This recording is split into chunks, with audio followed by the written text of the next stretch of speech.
अभी तक आप सभी को पता चल गया होगा कि उड़ीसा में एक एक्सीडेंट हुआ है और इसमें आपस में 3 ट्रेनें आपस में टकराई है। तो इस वीडियो में हम जानने वाले हैं कि ये एक्सीडेंट हुआ कैसे था। बहुत ही शॉर्ट वीडियो में आपको बता दूंगा कि ये एक्सीडेंट किस तरीके से हुआ था और इसके पीछे कंसेप्ट क्या था, क्या चीज़ें हुई जिसकी वजह से ये 3 ट्रेनें आपस में भिड़ चुकी हैं। इसमें लगभग 250 से ज़्यादा मौत हो चुकी है और 1000 से ज़्यादा लोगों को हॉस्पिटलाइज किया गया है, मतलब जो गंभीर रूप से घायल है। आप आज की डेट में हर एक आर्टिकल में देख सकते हैं कि ये बीबीसी न्यूज़ का आर्टिकल है और इन्होंने मेंशन किया है, ये आज 3 जून का ही आर्टिकल है। India train crash more than 260 dead after Orissa accident. और ये एक्सीडेंट जो हुआ है ये लास्ट नाइट मतलब कि 2 जून 7:30 के अप्रोक्स हुआ है शाम के समय में। तो ये एक बहुत ही मैसिव डिजास्टर था रेलवे डिपार्टमेंट के लिए। ऐसी कुछ इमेजेस निकल करके आ रही हैं जिनमें साफ तौर पर देखा जा सकता है ये एक ड्रोन इमेजेस है और इसमें आप देख सकते हैं किस तरीके से ट्रैक पर जो है ये डिब्बे जो है, बोगियाँ जो है पलटी हुई है और इनको रेस्क्यू ऑपरेशन के थ्रू इनको हटाया जा रहा है और जो लोग अंदर फंसे हुए हैं उनको निकाला जा रहा है। अभी तक जो है मिनिस्ट्री ऑफ रेलवे ने भी कुछ गाइडलाइन जारी किए हैं। जो एनडीआरएफ की टीम थी वहाँ पर पहुँच चुकी है, जो डेड लोग हैं उनको भी बाहर निकाला जा रहा है और जो घायल हैं उनको हॉस्पिटलाइज किया जा रहा है। वहाँ के जो सीएम है नवीन पटनायक जी, वे भी जा कर के हॉस्पिटल में लोगों से मिल रहे हैं और उनका हाल पता कर रहे हैं। और अभी तक ये कोई ऑथेंटिक न्यूज़ पब्लिश नहीं की गई है कि किस तरीके से ये एक्सीडेंट हुआ है, लेकिन एक अनुमान साफ तौर पर है, अनुमान नहीं यही चीज़ है जो न्यूज़ रिपोर्ट से निकल कर के आ रही है। उसमें हुआ ऐसे है कि एक्सीडेंट होने के पीछे कुछ जो फाटक होते हैं जो आसपास के जैसे ट्रैक को पास करने के लिए बनाए जाते हैं, फाटक जो होल्डर होते हैं जो मतलब कि फाटक को बंद करते हैं या फिर खोलते हैं, तो वहाँ पर ये 3 ट्रैक थी, ये 3 ट्रैक थी इस तरीके से 1, 2 और 3। तो ये जो ट्रैक थी इस ट्रैक पर पहले से ही एक ट्रेन खड़ी हुई थी, इस ट्रैक पर पहले से ही ट्रेन खड़ी हुई थी और ये पीछे से ईस्टर्न साइड में ये ट्रेन आ रही थी जो सबसे पहले एक्सीडेंट का चपेट हुआ था। यहाँ पर ये रेस्ट पोजीशन में यहीं पर खड़ी थी ट्रेन, जो ये ट्रेन जो थी ये मालगाड़ी थी। इस ट्रेन ने जाकर के पीछे से इसको इस तरीके से इस पटरी पर डाइवर्ट होना था, लेकिन ऑलरेडी जो सिग्नल उस फाटक वाले के पास था उसको ये पता था कि विद इन 2 और 5 मिनट में एक ट्रेन इस ट्रैक से गुजरेगी। तो ये पीछे वाले फाटक वाले की गलती होगी कहीं पर, जिसने उनको पास नहीं किया, क्योंकि इस ट्रेन को इस ट्रैक पर जाना था, उस ट्रेन को इस ट्रैक पर जाना था, क्योंकि ये तो रुकी हुई थी, ये तो आगे जा नहीं सकती थी।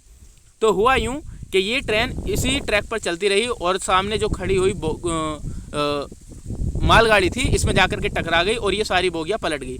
ये बोगियाँ पलटने के बाद कुछ बोगियाँ तो हो गई जो अलग को गिर गई और 2-4 बोगियाँ यहाँ पर आ गई। अभी तक न्यूज़ रिपोर्ट आ रही है कि सेकंड ट्रैक पर 4-5 बोगियाँ आ गई और यहाँ से जो सीधी ट्रैक पर जो आ रही थी ट्रेन, ये दोनों ट्रेनें पैसेंजर थी। सिर्फ खड़ी हुई ट्रेन ही एक मालगाड़ी थी और दोनों पैसेंजर ट्रेन आपस में टकरा गई। यहाँ पर दोनों ही पैसेंजर ट्रैक में बहुत ही भीषण हादसा हुआ है, बहुत सारे लोग इसमें मारे गए हैं। आपको तरह तरह की इमेजेस निकल रही होगी। एक बार मैं फिर से बता देता हूँ किस तरीके से यहाँ पर एक्सीडेंट हुआ है।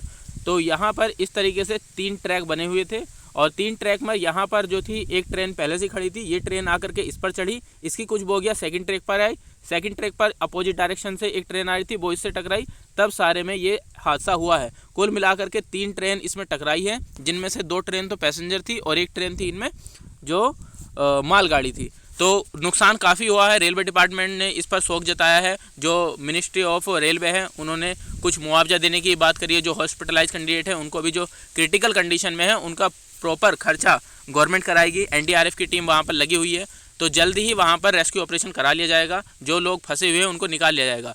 लेकिन जो आसपास के एरिया में लोग थे उन्होंने बताया है कि एक बहुत तेज़ धमाके सी आवाज़ आई जब ये एक्सीडेंट हुआ है। तो यहाँ पर जो डेथ रेट भी काफ़ी हाई है और जो अभी तक लगभग इस रूट से जाने वाली 100 ट्रेनों को रद्द कर दिया गया है। 100 ट्रेनों को रद्द किया गया है और कुछ ट्रेनों को डाइवर्ट किया गया है। जैसे जो मेन सिटी मतलब कि कैपिटल ऑफ इंडिया दिल्ली से होकर के जाने वाली है, वो कुछ ट्रेन थी उनको डाइवर्ट करके किसी दूसरे रूट से निकाला गया है और इस रूट की सारी जो ट्रेन थी उनको रद्द कर दिया गया है। यहाँ पर आप साफ तौर पर देख सकते हैं, ये जो ट्रेन है ब्लू कलर की इधर वाली बोगियाँ, ये जो थी ये मालगाड़ी की थी और ये रेड कलर की पैसेंजर ट्रेन थी और ये वाली वाइट कलर का जो इंजन है ये भी पैसेंजर ट्रेन था और ये पैसेंजर ट्रेन का इंजन यहाँ पर रेड कलर की बोगियों पर चढ़ा हुआ है। कितना भयानक एक्सीडेंट है। तो ये जो नीचे बोगियाँ हैं ये मालगाड़ी की है और ये जो वो था इंजन ये पैसेंजर का था और यही पैसेंजर का था। तो ये बहुत ही एक सोचने वाली बात है, क्योंकि आज की डेट में मिनिस्ट्री ऑफ रेलवे के पास बहुत सारी टेक्नोलॉजी होगी और उन्होंने 2023 तक ये भी अनुमान लगाया था कि हम सारी जो ट्रेनें हैं उनको प्रोवाइड करा देंगे, मतलब इलेक्ट्रिसिटी पे सारी रन होगी। तो ये सारी चीज़ें तो कंप्लीट कर ली गई है, लेकिन आज की डेट में भी इतनी मिसअंडरस्टैंडिंग या फिर इतने बड़े बड़े हादसे क्यों हो रहे हैं। रेलवे डिपार्टमेंट का हर साल लगभग 1 या 2 हादसे हो ही जाते हैं जो एक मैसिव डिज़ास्टर को शो करते हैं, और ये डिज़ास्टर जो होते हैं ज़्यादातर पैसेंजर ट्रेन के साथ में होते हैं, जबकि जो मालगाड़ी ट्रेन है उनको बहुत ही कम रेट देखने को मिलेगा कि हाँ वहाँ पर मालगाड़ी पलट चुकी है। तो ये एक बहुत ही सोचने वाली बात है। गवर्नमेंट ऑफ इंडिया को इसके रेस्पेक्ट में कुछ स्टेप्स लेने चाहिए कि किस तरीके से हम इन चीज़ों का जो रेट है उसको कम कर सकते हैं, नंबर ऑफ़ एक्सीडेंट को कम कर सकते हैं। तो उसके लिए अवेयरनेस और डिपार्टमेंट को थोड़ा सतर्क रहना पड़ेगा, और जो वर्कर्स की मतलब वर्क लोड अगर हो रहा है गवर्नमेंट ऑफ रेलवे के पास, जो कर्मचारी है, ऐसा भी हो सकता है कि कभी कभी एक्स्ट्रा ड्यूटी लगा दी जाती है कर्मचारी ना होने की वजह से। तो गवर्नमेंट को जल्दी से जल्दी इस डिपार्टमेंट में अपने जो भी कर्मचारी हैं उनको फिलफिल करके जो काम है उनका प्रॉपर तरीके चला देना चाहिए, क्योंकि जब भी देखो पॉपुलेशन को एक डेथ रेट बताया जाता है इंडिया के पास, कि इंडिया के पास पॉपुलेशन है, इस वजह से पॉपुलेशन सबसे ज़्यादा बढ़ रही है, इसी वजह से इस तरीके के कुछ एक्सीडेंट देखने को मिल रहे हैं। लेकिन ये चीज़ बताती है कि जब भी पॉपुलेशन इंक्रीज़ होगी तो वर्कलोड बढ़ेगा, और वर्कलोड बढ़ेगा तो डिपार्टमेंट को लोगों की ज़रूरत होगी। तो डिपार्टमेंट को लोगों की हायरिंग करनी चाहिए, और रेलवे डिपार्टमेंट में जितनी भी वैकेंसीज़ हैं या फिर जितने भी एक तरीके से एम्प्लॉयज़ की कमी है उसको फुलफ़िल करके प्रॉपर तरीके से डिपार्टमेंट को रन करना चाहिए। तो जैसे ही कोई अपडेट होगी इससे रिलेटेड मैं आपको बता दूंगा। ऐसे बहुत तरीके के अलग अलग तरीके के आपको इमेजेस मिल जाएंगे, और लगातार ये न्यूज़ पर चलती आ रही है। एनडीआरएफ की टीम लगातार रेस्क्यू कर रही है। अभी जब मैं वीडियो रिकॉर्ड कर रहा हूँ तो रेस्क्यू ऑपरेशन मतलब लोगों को जो निकाला जाना था वो लगभग कंप्लीट हो चुका है, और यहाँ से जो बोगियों को हटाने का काम चल रहा है। मिलते हैं नेक्स्ट वीडियो में। आज तक की वीडियो में इतना ही। Thank you and have a good day.